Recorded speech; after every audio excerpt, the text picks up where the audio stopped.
Hello, everyone. I'm delighted to be able to welcome Matthew Hutton with me here today. Welcome, Matthew. Alex, it's really great to be with you. Thank you so much for the invitation. You're really welcome. I'm looking forward to being part of it and hearing what you've got to say.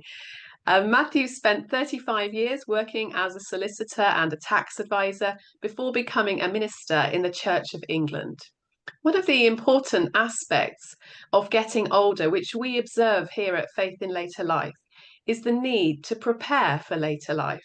That can include retirement plans, tending to our relationship with God and with others, and perhaps even making plans for living arrangements down the line, and so on. Matthew has recently written a blog for us at Faith in Later Life, reminding us about some of the other important preparations we should be thinking of following the publication of his book, Your Last Gift.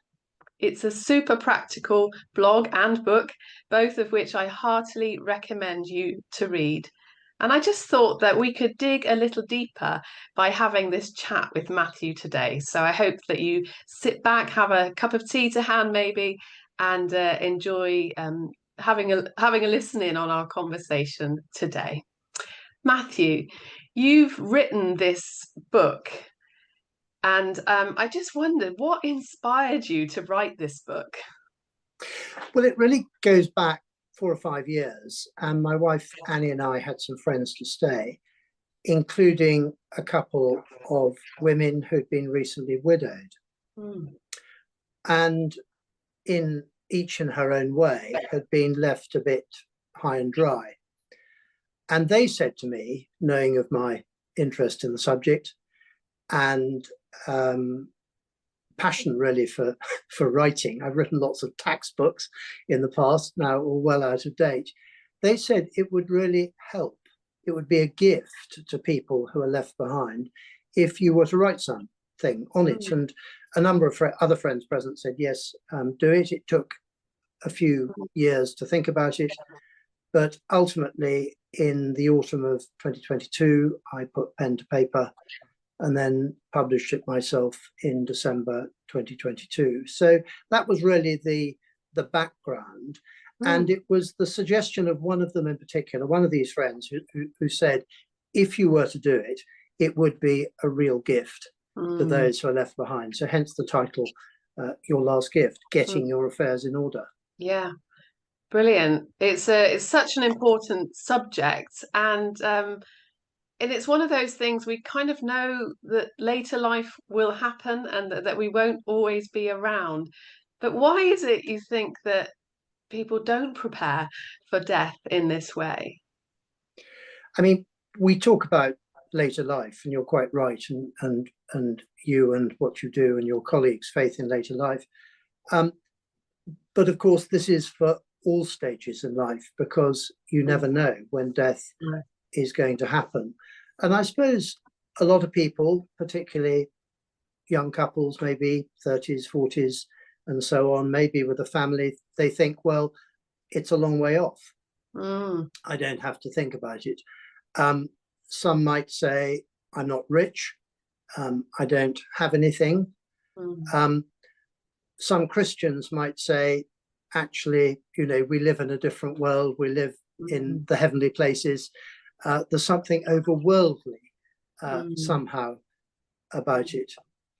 And others may simply say, really, I don't want to think about death.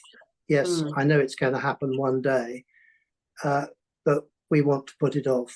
And I want to say to everybody, actually, it's a responsible thing to do, because if you do leave your affairs, in the broadest sense of the word, in a mess, it does have the potential to create huge havoc for the people you leave, those close to you. And of course, they're having to deal with the pain, the anguish of bereavement, and then all this practical stuff which they hadn't anticipated comes along. So that's really why it is a gift to get your affairs in order. Yeah, to make that whole process much more smooth for people who are left behind. You've touched a little bit on what Christians may feel about preparing for the end of their lives. What does the Bible have to say about this kind of preparation? Is it really necessary for Christians? Well, I think it's necessary for everybody. I mean, it's not a Christian book. I may make no secret of my own faith. It's a book for people of all faiths and none. Mm-hmm. But I think there are glimpses in the Bible, and the supreme one is, of course, Jesus on the cross. And while he's dying, he's thinking of his mum, his mother, Mary.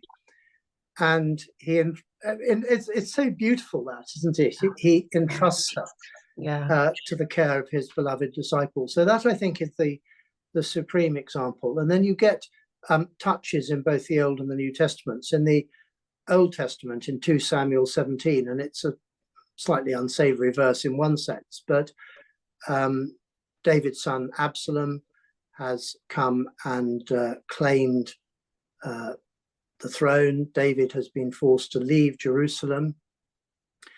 And one of David's closest advisors, the very wise counselor called Ahithophel, basically sides with Absalom.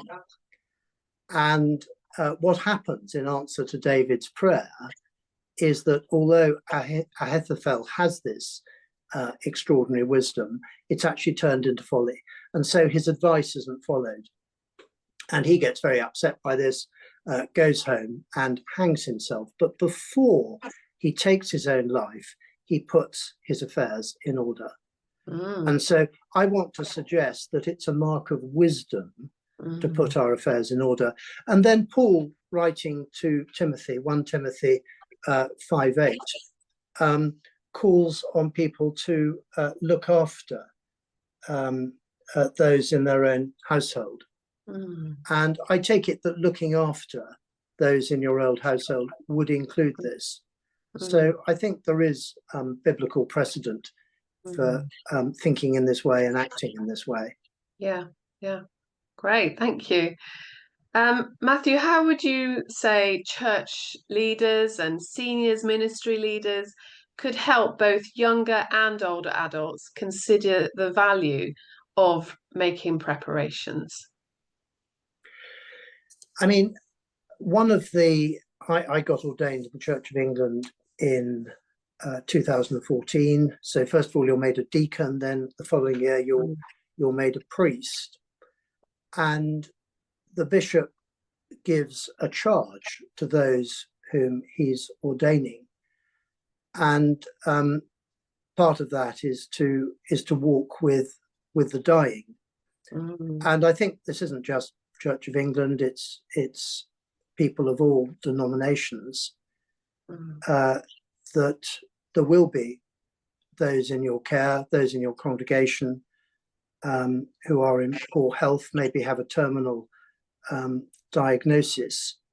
And of course, the immediate priority is to walk with them in their relationship with God, to help them, to help counter any doubts, for example, to be with them as they face, in one sense, what is the ultimate adventure in this life. I mean, death is still the last enemy. Yes, yeah. Jesus has conquered. And so I think, as well as the spiritual preparation, the practical preparation in showing them the importance of this. So it's discipleship, I suppose, in the broadest sense, but it's not just for old people, it's for young people. So let me give you a concrete example. I was talking to a young couple in their 30s, 2 young children, and they said to me, well, of course, we don't need to make wills because everything we have will go to the survivor. And I said, no, that's not right, because there are things called the intestacy rules. If you die intestate, you die without a will. And they prescribe what happens, who the property goes to.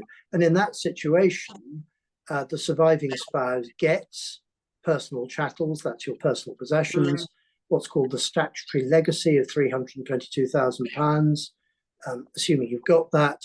and then half of what's left. And the other half of what's left goes to the children at age 18.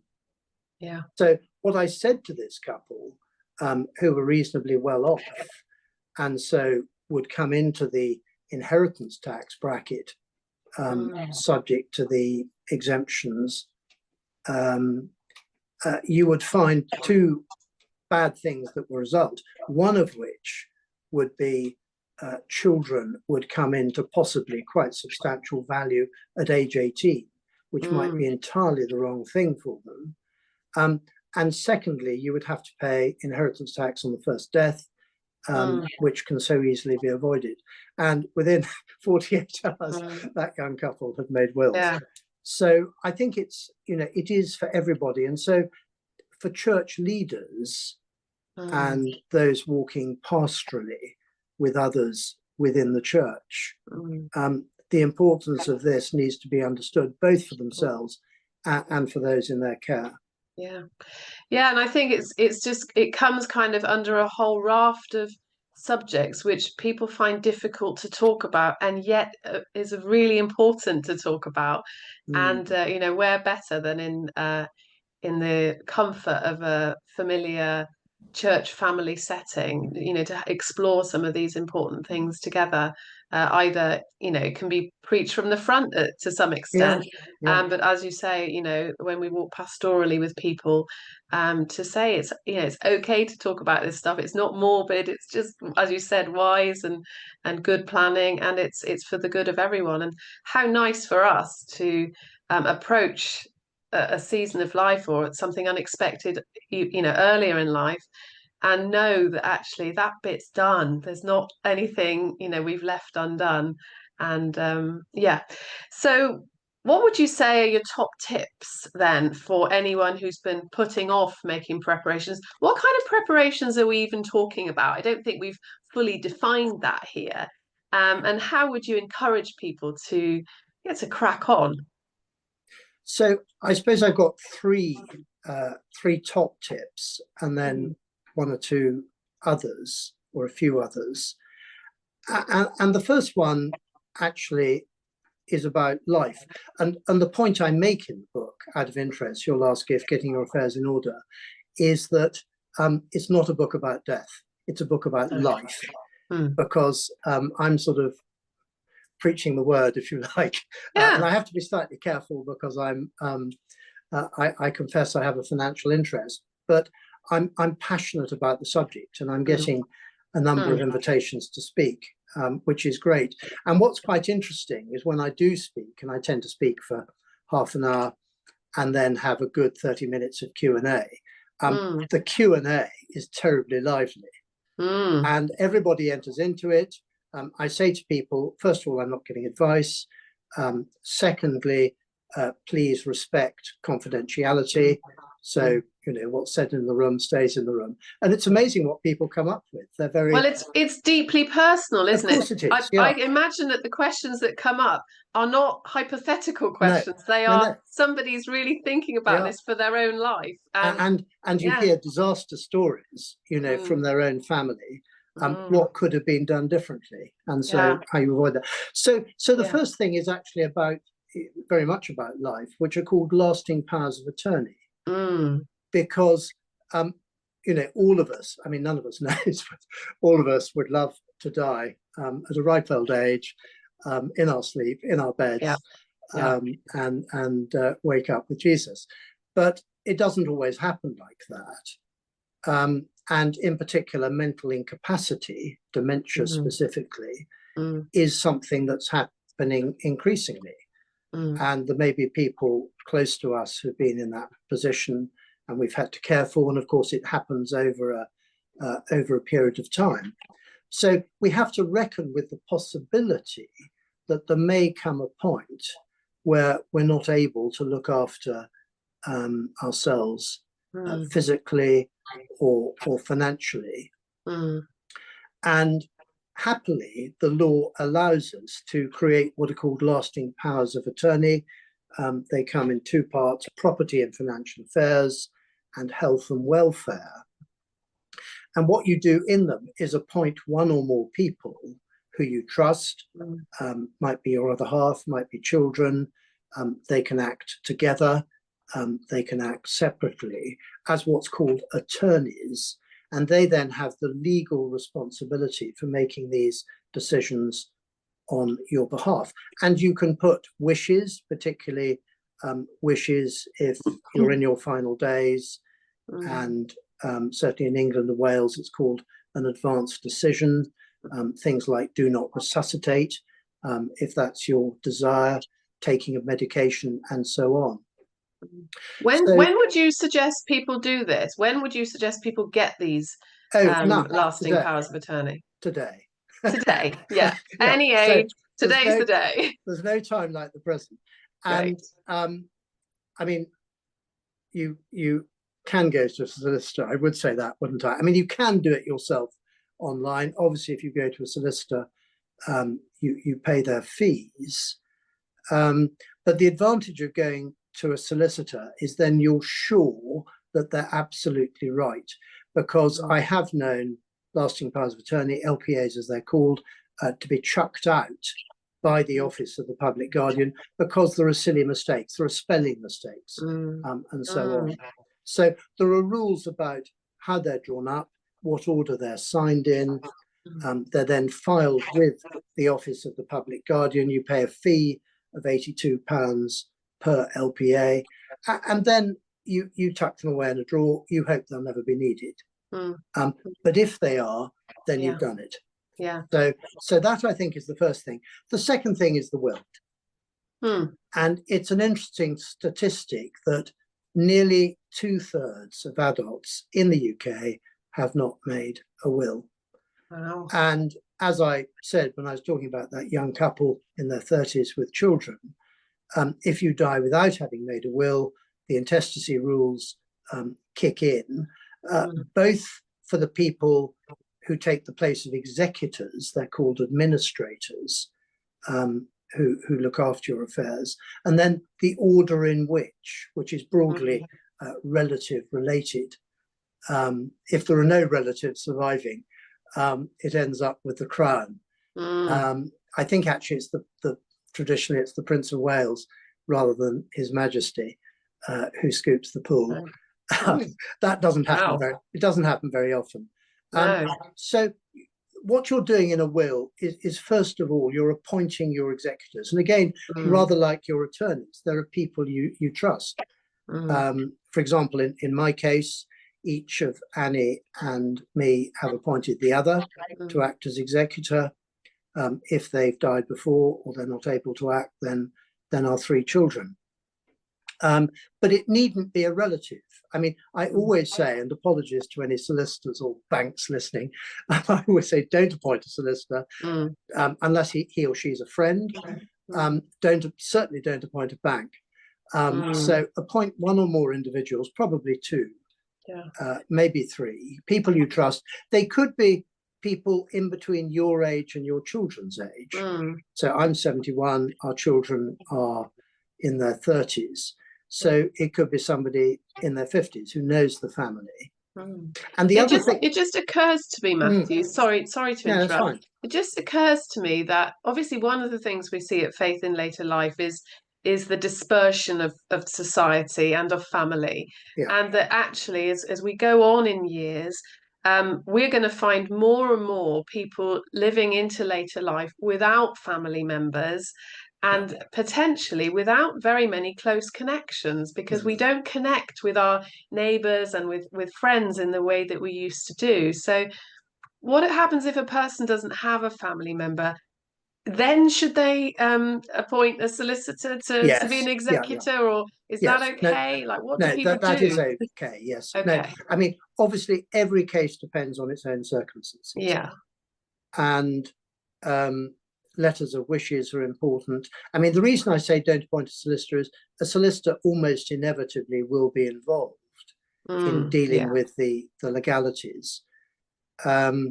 So yes, in those circumstances. Yeah, okay. It's just a thought. I think some of us are very blessed to have close family and friends, but it's not everyone. So first of all, choice of executors. And I always say that if the executor is not a beneficiary, then leave him or her a legacy. Mm. You know, depending on what you own, it might be £1,000, 5,000, whatever. Yeah. But being an executor can be quite a thankless task. And I mean, it can go like clockwork, but it might not. So you're showing your appreciation, I think. And you can also cover the situation that if a named executor has died before you, then you appoint somebody else. But once you start acting as an executor, you've got to continue to the bitter end. You don't, if you're named as an executor, you can what's called renounce the appointment. You don't have to act. But as soon as you started to act, as soon as you started to what's called intermeddle in the estate, then you have to go on until probate has been granted and the whole estate has been administered.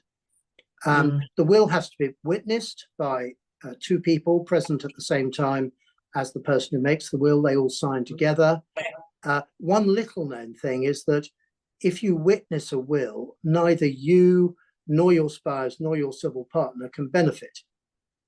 So if Alex, you're asked to witness a will, you know you're not a beneficiary. Oh no, I've actually witnessed a few. Okay. So it's got to be properly witnessed. Then the original needs to be kept with the solicitor. So you appoint your executors, and then you make various gifts. It could be gifts to family members, it could be gifts to friends, it could be gifts to charity. And then you make a gift of what's called residue, which is what is left. And it might be to a single person, it might be to a number of people. It might not be an absolute gift, it might be a gift in trust. And if that happens, then once the estate has been fully administered, the accounts signed off, all the tax affairs sorted, then it becomes a trust. And if the same people are acting, so for example, in my will, I've appointed the executors as executors and trustees, then the status changes. The executors become trustees, and trustees can change. So you can appoint new trustees. Okay. And two other little words, one of which is about gifts to charity. So a gift to faith in later life. Yes, please. Absolutely do that. But I have known other charities, or I've heard stories of other charities getting a bit grasping. I know you wouldn't do this, but once they know they're a beneficiary, they sort of harass the solicitors. And they can make, and particularly if they're a beneficiary of residue, they can make life quite uncomfortable. And so what I always say, that if you're very charitably minded and you're going to leave a lot to charity, why not avoid naming them? And so what you do is you leave a sum of money, or you leave a share in residue on trust for such charities as my executors shall appoint, and then you leave them a letter of wishes. Yeah. Because it's important to note also that a will is a public document. And once probate, which is the authority of the court to the executors to act, has been granted, then anybody can see what is in the will. So if you want to keep things a bit private, then a discretionary gift and a letter of wishes is the way to go. The other thing I'm going to say, and you Alex, referred to families becoming diverse. There are second marriages, there are deaths, there are divorces, there are stepchildren. And you need to be very careful in those circumstances, because the absolute disaster would be, A is married to B, they have children, let's say one of them dies, A dies, B marries C, and C already has their own children. And B needs to be very careful about how the will is drafted to ensure that whether he or she dies first or second, the children of the first marriage benefit. So very important to ensure that. And again, that comes back to the importance of the will, having it properly drawn up. Because again, you do hear disaster stories. Sadly, families do break up. and children of the first marriage being cut out, which is not what would have been intended. So the beauty of all the things that you're saying to me is that although we put these plans in place, all of that potentially messy stuff that couldn't unfold afterwards, we don't actually deal with because we won't be around.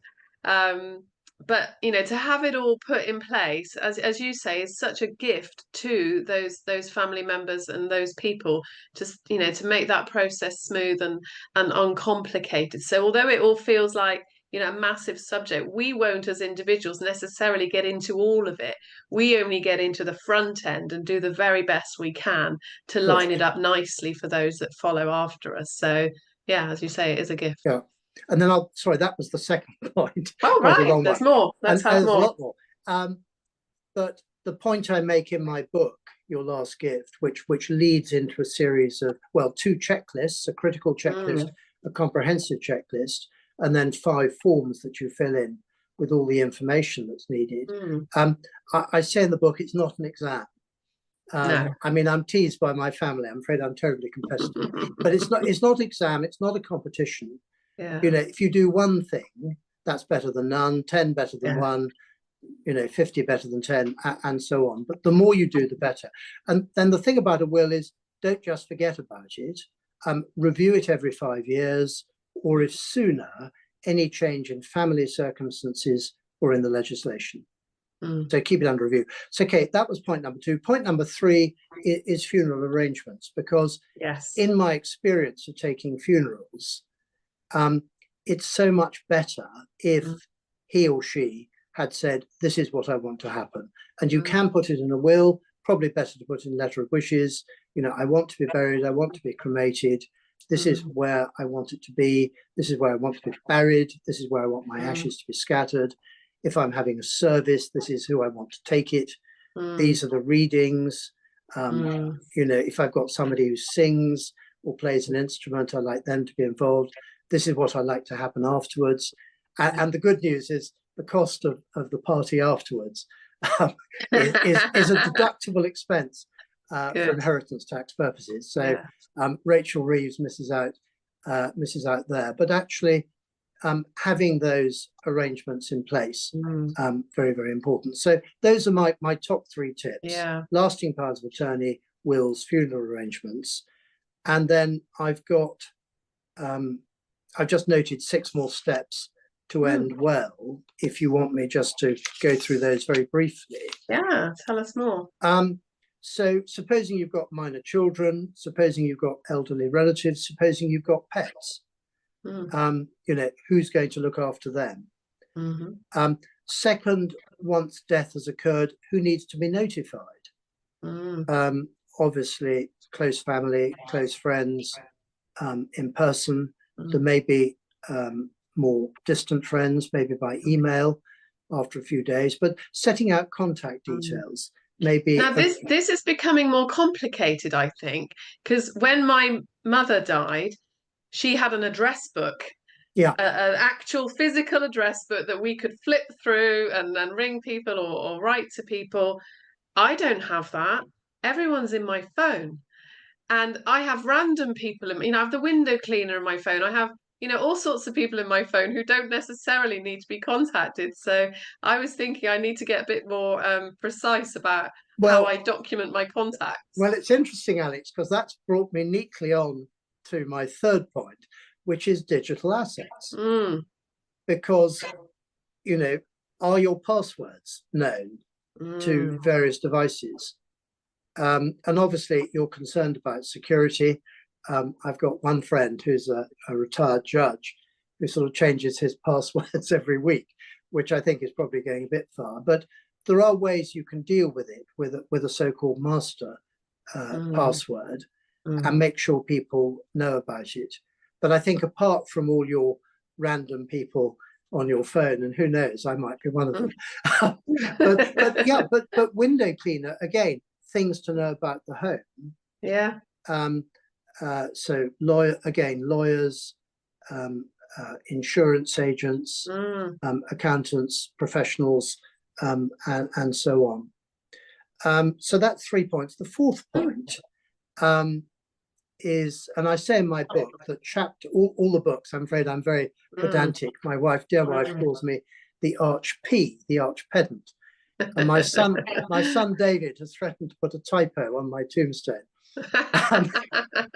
But anyway, spelling Matthew with one T perhaps. Yeah. But I say in the book that chapter 3 on people intentionally comes before chapter 4 on possessions, because people are more important than possessions.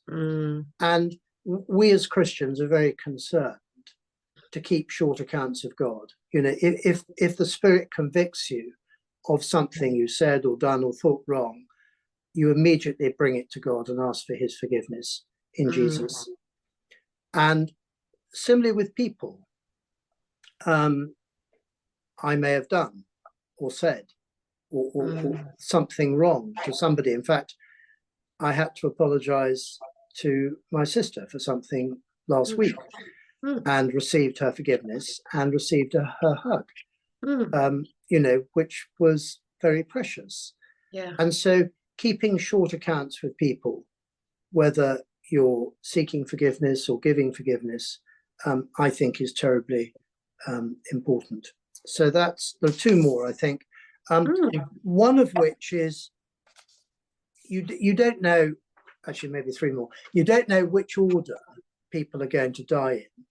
And of course, the caricature of a couple is, you know, he does this, she does that, which is actually true, and it's in my case as well. And I make the point in the book that actually it's very important to get au fait with what the other does. You know, whether it's, I'm very good at the dishwasher, but not so good on the washing machine. Yeah. But so you share things and you explain what happens. So, you know, I do all the tax returns and the finances. So, you know, Annie understands something about that. And so I think it's important to share that. And that can be quite fun too. But supposing the first to go is the breadwinner, so to speak, the one who has all the assets, getting probate can take quite a long time, can take up to a year. And until that point, all the bank accounts are frozen. Yeah. So one thing that you've got to ask yourself is, you know, if I'm the richer one, so to speak, and I leave the other one behind, how is he or she going to manage? And the easiest way to do that, and you may have this already, is have a joint bank account or a joint building society account. But if you don't, set one up, even if you don't both draw in it at the moment, that once the death has occurred, the death certificates have been produced, then the survivor can draw on the cash that is in it. Yeah. And then there's the question of succession planning. You might be involved in a charity. You might be involved in a club, a fishing club, a golf club, a charity. You might be involved in a business. So succession planning for that. Just make sure that's sorted. So things can move on seamlessly as possible.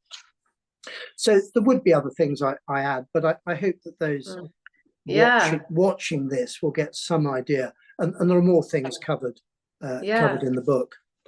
Well, you've given us a lot of things to think about. You know, I'm sure many of us will have, you know, the obvious things would have occurred, but some of what you've said has just lent a great deal more detail. And what's good about, you know, it's obviously presumably quite satisfying for those who get some of this stuff sorted and in place, as you say, whether it's 10 of the things or 50 of the things or 3 of the things. And it's very satisfying, but also what a great way to strike out and go forward in peace, you know, knowing that we've dealt with some of this stuff and having those answers and having it all, you know, neat and tidy and ready for when the day should come, unless Jesus returns first. You know, it is the certainty of life is that we will die, but how can we head towards that peacefully and yeah, carrying the joy of Jesus with us as we go. So great to hear from you. As I said, I really recommend the blog on our website at Faith in Later Life, and also the book. Tell us more about how can people find out Yeah, about the book? How I, much is it, and where can people order it? That kind of I will thing. do that, but I must come back to you on your last point. I'm really glad Yes. you say that, because being a retired tax lawyer, it was Benjamin Franklin who, of course, said two certainties in life, death and taxes. And in appropriate company, I make exactly the point that you do. If Jesus comes first, we'll be caught up in the clouds. Yeah. And so it's only taxes. And actually, I'm very involved with people in Burundi, and Burundi is in a desperate situation at the moment. And a friend of mine there has said, well, of course, Burundians don't pay taxes. So I think probably there are no certainties in life, except that Jesus will come again. That's the one certainty. So there's a website for the book. It's www.yourlastgiftbook.com. That's all one word, yourlastgiftbook.com. And it's quite a good place to start, because it tells you a bit about the book. It tells you how to buy it. You can buy it, I'm afraid, from the dreaded Amazon. The advantage of Amazon is, for me, is that you don't have to have a whole lot printed in advance. It basically does print per copy. Wow. And it costs £19.99. Okay. If you buy the hardback, and if you get it online, it's £9.99. So you can get it online. It actually reads quite well. It's not a Kindle book, but you can download it from the website. And whether you get the hard copy or whether you get the digital version, then you get access through the website to these 2 checklists and 5 forms. And as I say, that's really the guts of the thing. They're set out at the back of the book. You're not meant to fill them in the book. You know, those sort of irritating forms you get, and the space is just too small to fill in. But it tells you what's there. And we do, my daughter Alexandra, who I must mention, is a great help to me in working with me on the book. And she's designed a paper copy of the forms, so you can buy that separately. Yeah. And I've also done an audio book as well, so you can listen to a recording. But that's really where you go. And one thing I should say about the website, it mentions the endorsements, it carries reviews and articles about it. But there's also an updates tab, and I really encourage people to look at the updates tab, because developments since the first edition, since the second edition are noted. So if you've got the first edition, it doesn't matter. You don't have to say I've got to go, because you can see the updates. So, for example, inheritance tax I talk about, Rachel Reeves' budget proposals are mentioned there. There's been a recent change to how you get a death certificate. You know, that's noted on the updates. So that's quite an important part of the whole process as well. That's really practical as well. So yeah, it's always good to have all of this information to hand. And for 20 odd pounds, it feels like a bargain of a gift to give our loved ones. And the other thing to say is, although it's a frightening subject, and a lot of us don't want to address it, it's a short book. It's only about 115 pages. It's got cartoons. It's got some brilliant cartoons and a whole series of quotations. And so I'm trying to make it concise but comprehensive, and trying to make it as light touch treatment as possible, while still getting the key things in. And I'm not giving advice. I make that point. You get advice from professional advisors, but I'm pointing you to things that you need to think about and get underway. It's a great catalyst to send us in the right direction. So thank you for that, Matthew. And thank you so much for joining me in this conversation today. Tell us again, what was the name of the website for people to head to? The website, www.yourlastgiftbook. That's all one word, yourlastgiftbook.com. Excellent. Thank you. It's been so good to be with you. Lovely. Thank you, Matthew. And thank you all for watching and listening. We can't wait to share our next interview with you soon. Bless you.